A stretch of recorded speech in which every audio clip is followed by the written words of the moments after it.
Mariano, तुम जिंदा हो? मुझे लगा मैंने तुम्हें खो दिया। चल उठ जा, अभी इधर से जाने का है। मारियानो ने जल्दी से विनय को उसके पैरों पर खड़ा किया। तब तक लिलियाना संभल चुकी थी। अपने उसी खतरनाक रूप के साथ वो गुर्राती हुई उनकी तरफ बढ़ी। लिली नहीं, रुक जाओ। वो दिया थी जो मारियानो के साथ ही वहां पहुंची थी। उसकी आवाज सुनकर कुछ देर को लिलियाना सब भूल गई। लिली नहीं, ऐसा मत करो। लिली तो गुड गर्ल है ना? लिली, ये तो उसकी माँ बुलाया करती थी उसे, और आज उसकी माँ के बाद दिया बुला रही थी। दिया वो एक ही थी जिसने उसे समझा था, प्यार दिया था। इतनी देर में मारियानो को मौका मिल गया था। वो एक कार ले आया जिसकी पिछली सीट पर घायल विनय था। विनय ने दिया को भी अंदर खींच लिया। दिया, चलो जल्दी, चलो यहां से। अब क्या करने का मैन? ऐसा तो प्लान नहीं किया था। वो सब छोड़ो मारियानो, पहले हॉस्पिटल चलते हैं। विनय ठीक नहीं है। और हॉस्पिटल में हमारा पीछा छोड़ देगी वो? अभी देखा ना, उधर भी हम सेफ नहीं। चल चलो, मैं उसे रोकूंगा, चाहे ये मेरी जिंदगी का आखिरी काम हो। विनय की बातें सुनकर मारियानो और दिया दोनों ही घबरा गए। वैसे भी अब तक काफी खून बह चुका था उसका। चलता ना मैं अभी। पंसन, ऐसा नहीं बोलने का। गॉड मर्सी करेगा, कुछ नहीं होएगा तेरे को। कुछ नहीं होगा विनय, तुम ठीक हो जाओगे।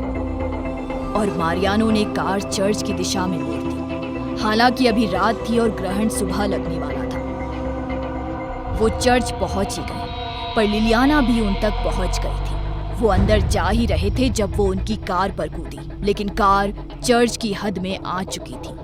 पर लिलियाना अंदर नहीं आ सकती थी, वो बाहर ही रह गई। जीसस, वो क्या था?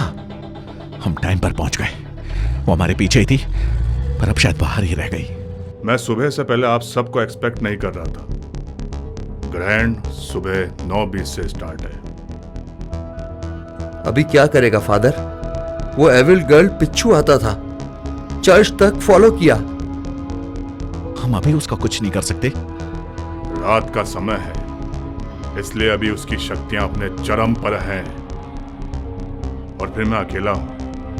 कल के लिए मैंने अपने कुछ हेल्पर्स को बुलाया था, वो सुबह ही आएंगे। कुछ तैयारी भी बाकी है। सभी अभी सोच ही रहे थे कि क्या किया जाए जब एक तेज भूकंप के झटके ने सबको हिला डाला। आखिर हो क्या रहा था? और जब सबकी नजर चर्च के दरवाजे पर पड़ी तो सबकी सांसें गले में ही घुटकर रह गई। वहां लिलियाना खड़ी थी और गुस्से से पागल हो चुकी लिलियाना चर्च के अंदर आ चुकी थी। शैतान की बेटी चर्च में, ईश्वरीय और शैतानी शक्तियों की सीधी टक्कर। होली मदर ऑफ गॉड, ये तो अंदर आ गया। अभी क्या करें मैन? और अगले ही पल जैसे चर्च में तबाही का मंजर था। साफ दिख रहा था कि ऐसा करना लिलियाना को भी तकलीफ पहुंचा रहा था, पर वो गुस्से से आगे बढ़ी चली आ रही थी। उधर बाहर से गुजरते लोगों का ध्यान भी अब चर्च की तरफ हो गया था। सबको यही लग रहा था कि ये कैसा जलजला था जो खास उस चर्च को ही घेरे है। इधर अंदर का संघर्ष जारी था। फादर अपनी प्रार्थनाएं दोहरा रहे थे, पर उस पर असर नहीं हो रहा था। वो एक एक कदम बढ़ाती आगे बढ़ी आ रही थी। ये सब मेरी वजह से हो रहा है। ये मेरे पीछे है। अगर मैं खुद ही इसके पास चला जाऊं तो सब शांत हो जाएगा, वरना ऐसे तो सबकी जान खतरे में है। खुद को उसके हवाले कर देने की गरज से विनय आगे बढ़ा, पर दिया समझ गई वो क्या करने जा रहा है। विनय, नहीं, रुको, कहाँ जा रहे हो तुम? पर विनय उस तक नहीं पहुंच पाया। लिलियाना के सामने फर्श टूट गया और खाई जैसा बन गया। अब अति हो चुकी थी। सबने देखी लिलियाना के पीछे शैतान की वो झलक। तभी बाहरी दीवार का एक हिस्सा गिर गया। यही मौका है, चलो यहां से बाहर जल्दी, ये चर्च गिरने वाला है। मारियानो, फादर, जल्दी। और आखिर वो सब बाहर आ गए। विनय की हिम्मत जवाब दे गई थी। वो वहीं गिर पड़ा। अरे ये तो इंस्पेक्टर विनय है। इन्हें क्या हुआ है?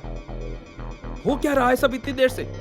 वो सभी सुरक्षित चर्च से बाहर आ गए थे और वो चर्च अब कभी भी ढह जाता और निश्चित तौर पर वही उस शैतान बच्चे की कब्र बन जाती। मगर दिया जल्दी से उस चर्च की तरफ भागी। बस चंद सेकंड में चर्च ढहने वाला था, पर दिया अंदर थी। अपनी जान की बाजी लगा दी थी उसने, मगर क्यों?